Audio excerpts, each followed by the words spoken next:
This segment sponsored by Fort Wayne Museum of Art.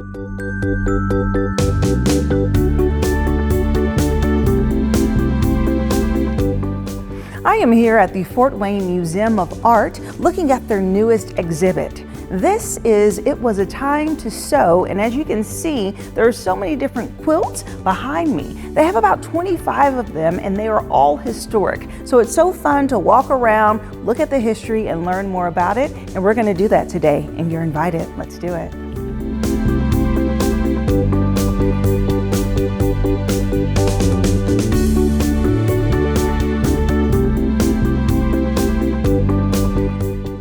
I am now joined by Suzanne Slick, who is the Collection Information Specialist here at the Fort Wayne Museum of Art. Hello, Suzanne. Hello, How Jessica. are you? Good to meet you today. Good to meet you too. Okay, so we're standing in another area of the museum, which is so large. I mean, you really can't run out of things to explore. That's but the goal. You just launched this new exhibit. It Was a Time to Sew. What is this all about? Well, the museum has been collecting quilts since 1992. We're up to about 75 quilts now. Most of them are Amish-made quilts, but we've also added some quilts that are not Amish, and we recently got them prepared to display, and I wanted them to get out to be seen. So Charles said that I could do a show on quilts, and that's how that happened. Yeah, and I like the connection between appreciating the art on the wall, but also learning about it. So as people are walking by, they can read the cards on the wall and kind of see the fun facts that are presented as well. Yeah, we're fortunate in knowing many of the makers of the quilts that we have. David Pottinger, who we bought 55 quilts from in 1992, kept really detailed records of the families and the known makers of the quilts, the dates and so on. Wow. So I've tried to include that in the text labels because I like knowing that personal information, and quilts are so personal anyway. Yes. So I tried to capture at least some little fact about their lives and Interesting. And one thing I was reading over there is just what qualifies as a quilt. The fact that it has to be 3 layers of fabric and how they're sewn. And though modern times people are using machines, but a lot of these are hand stitched. They were hand stitched. Yeah, the word quilt goes back to, what year was it? It's on one of the cards here, but thousands of years. It's an old word, and it just basically means that layers of fabric with a stuffing in between that are sewn together. Yeah. So we're still doing that all these years later. It's so fun. It's so nostalgic too.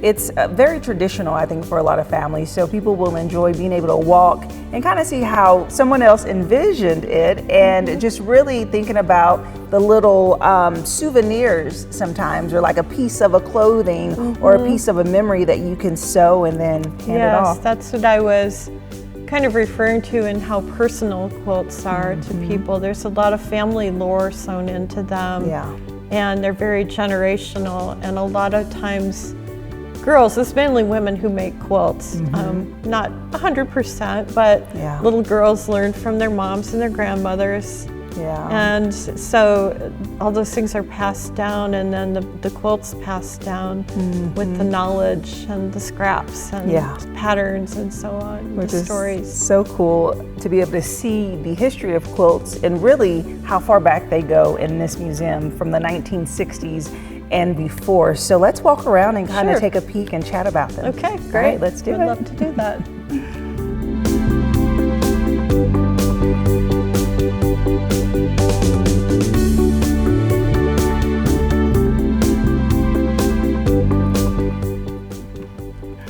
Wow, look how beautiful this is. And you say is this is kind of like ancient.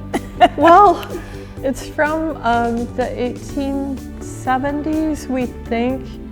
It came from a community in Pennsylvania settled by Germans, and the community had a funny name. It was called the Goshenhofen community, and it was acquired by Lois Levin of Born Again Quilts in Fort Wayne, Indiana, who we have acquired several quilts from.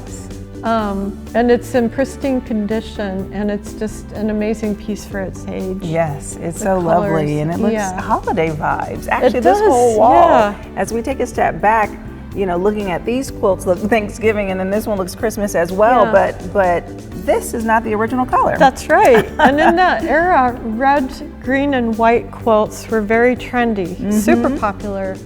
So back in the Civil War era, these would have been brilliant red and green on a white background. Wow.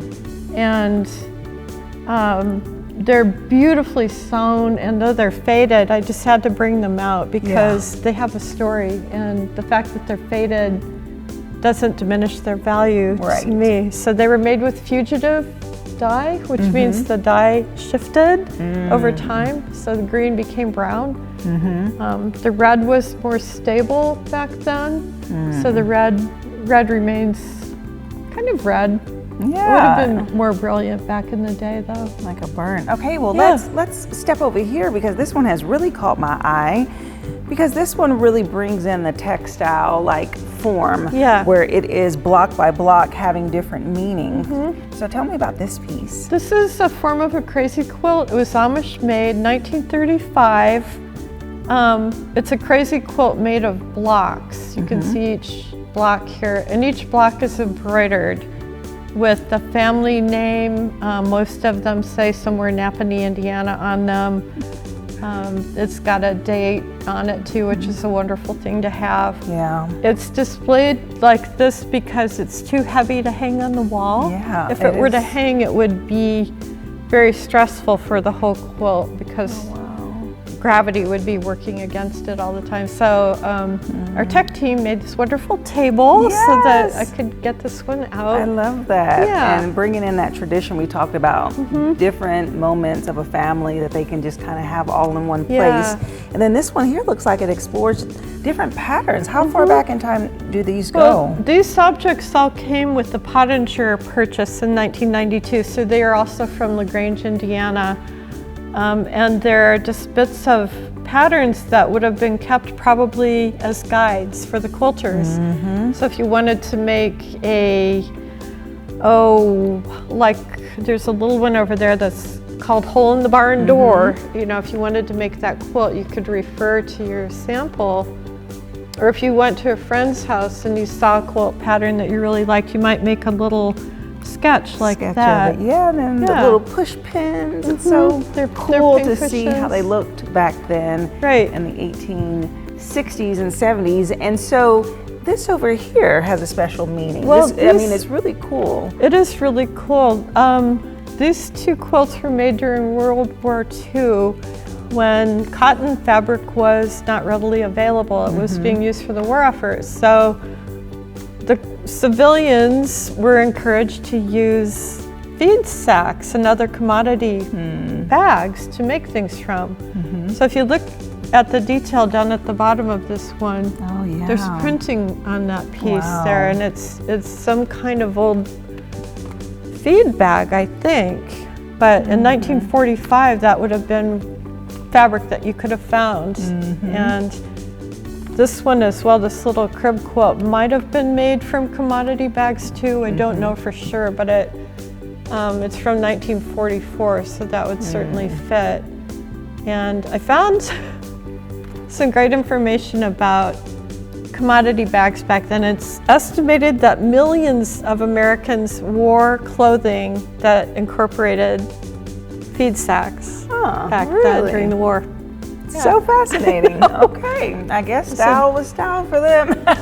Okay, so looking back at this wall here, we have this massive wall, beautiful accent, and popping the colors of these quilts.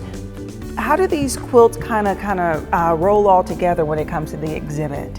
Well, I wanted to get out the ones that hadn't been seen before. So the two in the center were fairly recent acquisitions, and in fact, this log cabin quilt just came to us last summer. Oh wow, and so intricate. Yeah, it was made so creative. in New Jersey. This is another one that's not an Indiana quilt. It's made of dress scraps. Oh yes. From the 20s. Really? And it was It was given to... Silky, I just see the silk. They liked it silky. I love it. It was given to a pastor's wife by an auxiliary group in the church. They got together and sewed this quilt in the late 20s and gave it to the pastor's wife as a gift. And the granddaughter of that woman gave it to us last summer. Oh. And the family just came in Saturday and saw it. Oh, and we're very excited, very pleased, and a little emotional about seeing their grandmother's quilt on the wall. So it's precious. Very special in that way. Yes. Yeah. Oh my goodness.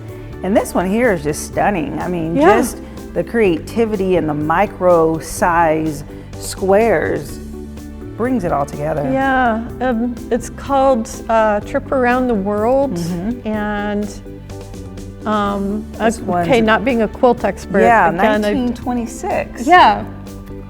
More synthetic fabrics. That's why they're kind of shiny and very bright. The tiny squares are often used to make postage stamp quilts, where hundreds of little tiny squares are sewn together. So, that's so this wall over here is just giving me a lot of bouncing colors, pastels, just more youthful and the idea. So let's talk about this one, the little sunflower wall. Yeah, well, that one's here because it's probably my favorite of the Pottinger quilts. So since I got to pick the quilts, like, okay, I got to put the Dresden plate out. That's the name of the pattern. It was a really, really popular pattern, so you see it a lot in quilt collections.